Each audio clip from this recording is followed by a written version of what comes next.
नमस्कार, अभिवादन आपका। मैं दुर्गेंद्र चौहान हूं। इस देश में धार्मिक राजनीति या धर्म का चुनाव में उपयोग राम का नाम लेकर शुरू हुआ और राम अयोध्या में राम मंदिर बनाने को लेकर भारतीय जनता पार्टी ने और विश्व हिंदू परिषद ने एक ऐसा आंदोलन खड़ा किया कि वो भारतीय जनता पार्टी का पूरे देश में फैलाव हो गया। इसी फैलाव के जरिए इस पार्टी ने पूरे देश की राजनीति पर एक तरीके से अपना परचम फहरा दिया। एजेंडा, झंडा, डंडा भारतीय जनता पार्टी का फिलहाल हिंदुत्व ही है और हिंदुत्व को लेकर उनके सहयोगी दल अपना दल एस की नेता, अपना दल एस की राष्ट्रीय अध्यक्ष और केंद्रीय मंत्री अनुप्रिया पटेल थोड़ा अलग विचार रखती हैं। उनका कहना है कि वो सामाजिक न्याय के पक्ष में अपने आप में एक सामाजिक न्याय की वो पक्षधर हैं और सामाजिक न्याय को लेकर वो लगातार आंदोलन कर रही हैं, लगातार वो लड़ रही हैं। पीटीआई से बातचीत में आज उन्होंने अपने आप को जो एनडीए का हिंदुत्व है, भारतीय जनता पार्टी का हिंदुत्व है, उससे खुद को अलग कर लिया। ये एक अलग तरीके का, जब उत्तर प्रदेश के चुनाव का जो पहला चरण है वो 10 तारीख को, इसी 10 तारीख को पश्चिमी उत्तर प्रदेश में वोट पड़ेंगे और उसके ठीक पहले समाचार एजेंसी पीटीआई से बातचीत में अनुप्रिया पटेल ने कहा कि वह अपने आप को सामाजिक न्याय के एजेंडे पर ही रख रही हैं और हिंदुत्व का एजेंडे से उनका कोई मतलब नहीं है। उन्होंने कहा कि भाई हम इससे संबंधित सभी मुद्दों से अपने आप को अलग करते हैं और वैचारिक रूप से उन्होंने साफ किया कि भारतीय जनता पार्टी और उनका विचार अलग है। अनुप्रिया ने कहा कि हाँ, हम वैचारिक रूप से भाजपा से बिल्कुल अलग हैं। लोग मुझसे हिंदुत्व और इससे जुड़े मुद्दों पर सवाल पूछने की कोशिश कर रहे हैं। लोग मुझसे इस तरह के हिंदुत्व और उसके सवाल करते हैं। उन सभी मुद्दों से मैं और मेरी पार्टी खुद को अलग करते हैं। और एक लब्बो लुबाब में अनुप्रिया ने कहा कि मेरी पार्टी यानी अपना दल सोनेलाल धार्मिक राजनीति नहीं करती है, हम सामाजिक न्याय के लिए खड़े हैं। यही नहीं, हम अपने आप में यही हमारी विचारधारा है और इसी विचारधारा को लेकर हम आगे बढ़ रहे हैं। मंथन में आज इसी पर बात।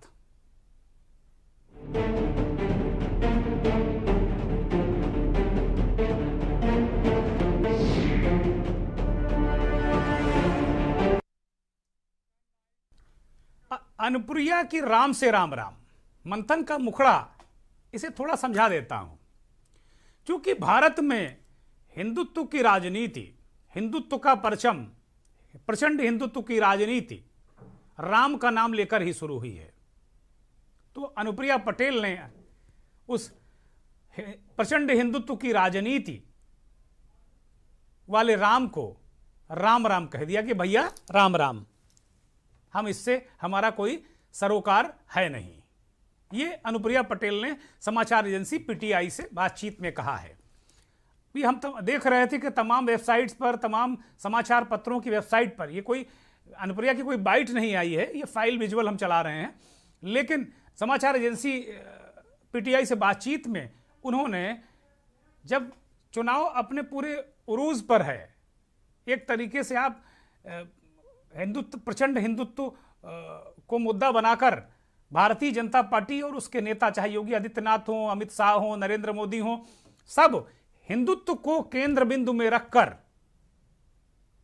उनके जो भाषण हैं, जो उनका विपक्ष पर आक्रमण है, अखिलेश यादव को कटघरे में खड़ा करना, दंगाई बताना, ये टोटल जो है वो हिंदुत्व को लेकर ही है। लेकिन उनके एक सहयोगी दल अपना दल, जो सरकार में केंद्र में साझेदार में है, उन्होंने साफ कह दिया कि भाई बिल्कुल हमारा कोई इससे कोई मतलब नहीं है, हिंदुत्व से हमारा कोई लेना देना नहीं है।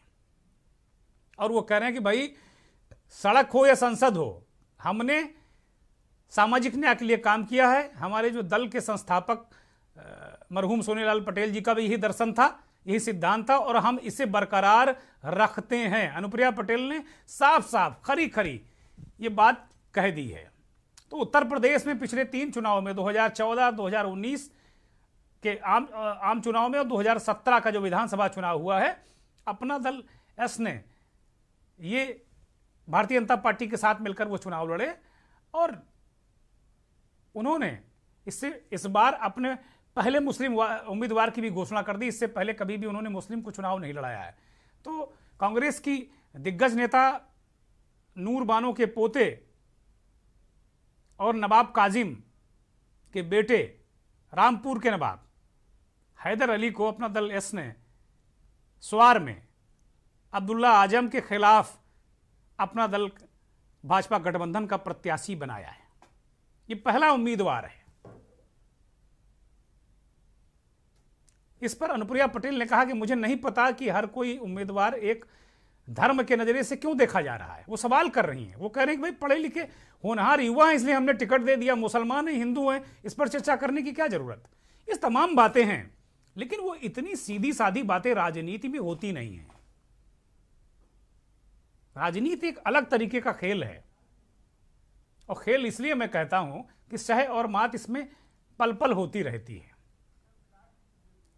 तो कुल मिलाकर ये देखना होगा कि भाई ये कौन सा दर्शन अनुप्रिया पटेल ले दिया और इस दर्शन के पीछे क्या है, उनकी मंशा क्या है। अचानक उन्हें कैसे हिंदुत्व से परहेज हो गया। बिलाल सब्जवारी देश के जाने माने राजनीतिक विश्लेषक हैं। इन्हीं सब तमाम जो उलझने हैं, उधेड़ बुन है, इन्हीं पर बात करने के लिए बिलाल साहब हमारे साथ जुड़ गए हैं सीधे। बिलाल साहब बहुत नमस्कार, बहुत स्वागत के न्यूज़ पर। आप मुझे सुन रहे होंगे, अनुप्रिया पटेल कह रहे हैं कि भाई जो भारतीय जनता पार्टी का हिंदुत्व वाला एजेंडा है, झंडा है, डंडा है, उससे उनका कोई मतलब नहीं है। वो कह रहे हैं कि भाई हम तो सामाजिक न्याय के पक्षधर हैं, तो हमारा हिंदुत्व वाला एजेंडा से लेना देना है नहीं। और लोग हमसे सवाल पूछ रहे हैं, और उन्होंने बेगम नूर बानो के पोते को स्वार से टिकट भी दे रखा है। ये क्या, किस तरीके की राजनीति है। भारतीय जनता पार्टी का जो गठबंधन है एनडीए का, उत्तर प्रदेश में उसके घटक दल इस तरह की बात कर रहे हैं, इसके कोई राजनीतिक मायने हैं या अनुप्रिया पटेल कुछ ज्यादा दूरदर्शी नेता हो गई हैं? दुर्गेंद्र जी, बड़ा रोचक विषय है। जहां तक सवाल राम का है, तो राम तो हमारे इमाम हिंद है, उससे तो किसी को आपत्ति ही नहीं है जी। लेकिन सवाल भारतीय जनता पार्टी के हिंदुत्व का है जी। जब वो हिंदुत्व का भाव जब किसी पर्टिकुलर समाज के विरुद्ध खड़ा होता है तो लोगों को आपत्ति होती है। अनुप्रिया पटेल बेसिकली अपनी पार्टी की आइडेंटिटी को मेंटेन करना चाहती है जी। चुनाव के समय वो एक न्यूट्रल लाइन ले रही है ताकि उनकी पार्टी की आइडेंटिटी हमेशा मेंटेन रहे, जस्ट लॉन्ग टर्म प्रोस्पेक्ट से बोल रही हैं जी। मौजूदा समय में जिस तरह से भारतीय जनता पार्टी ने उत्तर प्रदेश के चुनाव को पूरी तरह हिंदुत्व में रंगने की कोशिश की, मेरा ख्याल है अनुप्रिया पटेल को उस चीज का एहसास हो गया है कि उत्तर प्रदेश का चुनाव के अंदर बेरोजगारी, समस्याएं, भूखमरी, अर्थव्यवस्था, कामकाज, किसानों की समस्या, छुट्टा पशु, ये बड़ी समस्याएं हैं और वो इस चीज का बखूबी एहसास कर रही है कि चुनाव धरातल के मुद्दों पे लड़ा जा रहा है, हिंदुत्व के मुद्दों पे नहीं लड़ा जा रहा।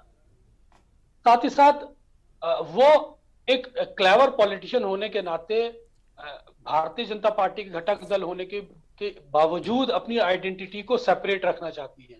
ये उसी तरह की परिपाटी है जिस तरह से नीतीश कुमार एनडीए में रह के अपनी सेकुलर आइडेंटिटी को मेंटेन करते हैं, रामविलास पासवान एनडीए में रह के अपनी सेकुलर आइडेंटिटी को मेंटेन करते हैं। बिहार के अंदर ये लोग सेकुलर नेता कहलाए जाते हैं और भारतीय जनता पार्टी के घटक दल भी होते हैं। तो अनुप्रिया पटेल को भी भारतीय राजनीति में रहते हुए इस चीज का एहसास हो गया है कि देखिए, सांप्रदायिकता की राजनीति के माध्यम से लंबी दूरी तय नहीं की जा सकती। हालांकि मौजूदा चुनाव के समय सीधा सीधा उनका एक मैसेज है कि हो सकता है अल्पसंख्यक वोटों को वो रिझाने की बात कर रही हो। लेकिन मौजूदा समय में मेरे को ऐसा नहीं लगता कि अल्पसंख्यक वोट उनके पाले में जा पाएंगे। रहा सवाल व्यक्ति विशेष का, अगर किसी आदमी का कद्दावर है, कोई बड़ा कद का नेता है, तो वो अपने कद के माध्यम से या अपने व्यक्तित्व आकर्षण के माध्यम से भले ही अल्पसंख्यकों को वोट ले ले, लेकिन विचारधारा के स्तर पर मेरे को उत्तर प्रदेश में नहीं लगता कि अल्पसंख्यकों का वोट घटक दल या सेकुलर पार्टियों के अलावा कहीं और शिफ्ट हो रहा है। मेरे पास जो मौजूदा फीडबैक है दुर्गेंद्र जी पश्चिम उत्तर प्रदेश के, क्योंकि चुनाव बिल्कुल बहुत करीब आके खड़ा हो गया है, तो बहुजन समाज पार्टी ने भी काफी मुसलमानों को वोट दिया है। तो जो ग्राउंड से फीडबैक मिल रहे हैं, तो अल्पसंख्यक तो बहुजन समाज पार्टी के मुसलमान को भी नहीं मिल रहा। अंदाजा आप ये लगा सकते हैं कि कितना वैचारिक एक पूरा का पूरा एक लाइन खिंच गई है चुनाव की, किस तरह से लोग मौजूदा सरकार को हटाने के पक्षधर हैं। तो अनुप्रिया पटेल ने ये बात कह के यकीनन एक अपनी छवि को क्राफ्ट करने की कोशिश की है, लेकिन ये कहना कि इसके माध्यम से उनको अल्पसंख्यक वोट मिल जाएगा, मेरे को इसका संदेह। बिलाल साहब, एक बात और लगती है इसमें, एक और उनकी जो राजनीतिक चातुर्य दिख रहा है इसमें, कहीं ऐसा तो नहीं कि अनुप्रिया भांप रही हो एनडीए की क्या दशा होने जा रही है इस चुनाव में।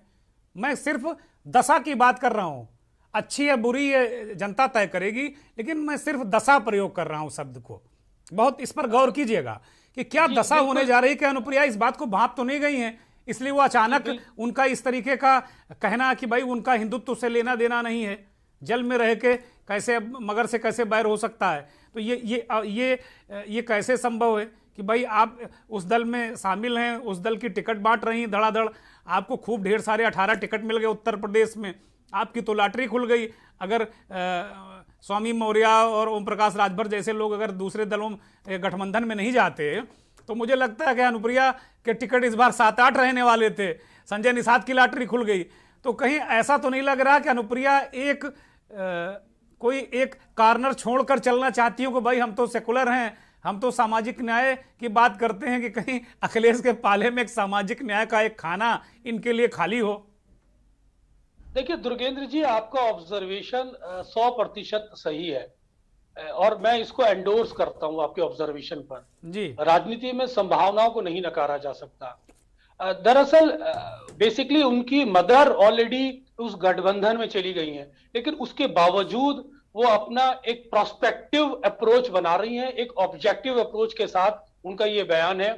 यकीनन मैं आपकी बात को सराहता हूं और इसको एंडोर्स करता हूं कि मौजूदा हालात में जो भारतीय जनता पार्टी का जो हाल है उत्तर प्रदेश के अंदर, उसको सही समय पर भांपते हुए अनुप्रिया पटेल ने एक संदेश देने की कोशिश की है कि पोस्ट पोल अलायंस में उनका विकल्प खुला रहेगा। हालांकि वहां पर उनकी मदर जा चुकी है, बड़ा मुझे थोड़ा सा एम्बिग्यूटी नजर आती है कि अब उनका एडजस्टमेंट कैसे होगा, लेकिन मौजूदा परिस्थितियों में ये जो दिशा है वो वही है जिसका ऑब्जर्वेशन आप मेरे को बता रहे हैं।